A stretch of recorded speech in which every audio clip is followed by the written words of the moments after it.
నమస్తే శ్రీ మాత్రే నమః శ్రీ కృష్ణాయ నమః. ఆగస్టు 17వ తారీఖు 2025 దిన ఫలితాలు, గ్రహస్థితులు మేషాది ద్వాదశ రాశుల వారికి ఎలా ఉండబోతోంది అనే అంశంలో ముందుగా గ్రహస్థితులు చూసినట్టయితే కనుక చంద్రుడు కర్కాటక రాశిలో రోహిణి నక్షత్రం నుంచి ఆరుద్ర నక్షత్రంలోకి సంచారం ఈరోజు చేస్తున్నాడు. దీంతో పాటు రవి సింహరాశిలోను, బుధుడు వక్రంగా కర్కాటక రాశిలోను, శుక్రుడు కర్కాటకంలోను, శని భగవానుడు వక్రంగా కుంభరాశిలో సంచారం చేస్తున్నాడు. కుజుడు మిథున రాశిలోను, రాహు మేషరాశిలోను, కేతు తులారాశిలో సంచారం చేస్తున్నారు. తదుపరి రాశి కర్కాటక రాశి. ఈ రాశి వారికి చంద్రగ్రహ ప్రభావం కారణంగా మనోభావాలు మీకు మారుతూ ఉంటాయి. అనగా మూడ్ స్వింగ్స్ అంటారు.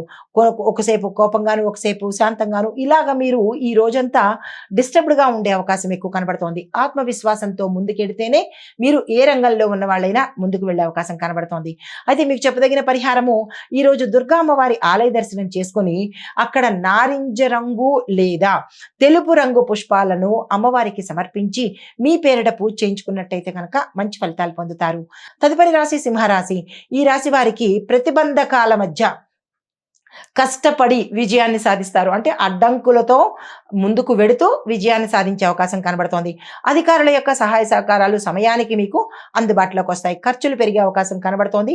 దీంతో పాటు ఈరోజు చాలా మానసిక ఒత్తిడిని ఎదుర్కొనే అవకాశం కూడా కనబడుతోంది. కాస్త తగ్గించుకోవడం, సమన్వయం పాటించడం తెలుసుకోవాలి. అయితే మీకు చెప్పదగిన పరిహారము, ఈరోజు సూర్యోదయ సమయంలో సూర్య భగవానుడికి అర్ఘ్యం ఇచ్చి మీకు ఏదైనా ఇబ్బంది ఉంటే చెప్పుకున్నట్టయితే కనుక సానుకూలమైన ఫలితాలు పొందవచ్చు. తదుపరి రాశి కన్యా రాశి. ఈ రాశి వారికి ఇతరుల మీద ఆధారపడి ఈ రోజు ఏ పని చేయకండి. మీ స్వయం సంపత్తితోనే, మీ సొంత కృషితోనే ఈ రోజు ఏ పని చేసినా సక్సెస్ అయ్యే అవకాశం ఉంది.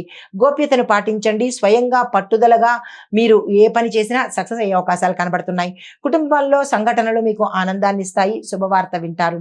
మీకు చెప్పదగిన పరిహారము, ఈ రోజు గణపతి ఆలయ దర్శనం కానీ లేదా ఇంట్లోనే గణపతికి గరికమాలను ఉపయోగించి, అంటే గరికమాలను స్వామివారికి సమర్పించి కనుక మీరు పూజ చేసుకున్నట్టయితే మంచి ఫలితాలు పొందే అవకాశం కనబడుతోంది.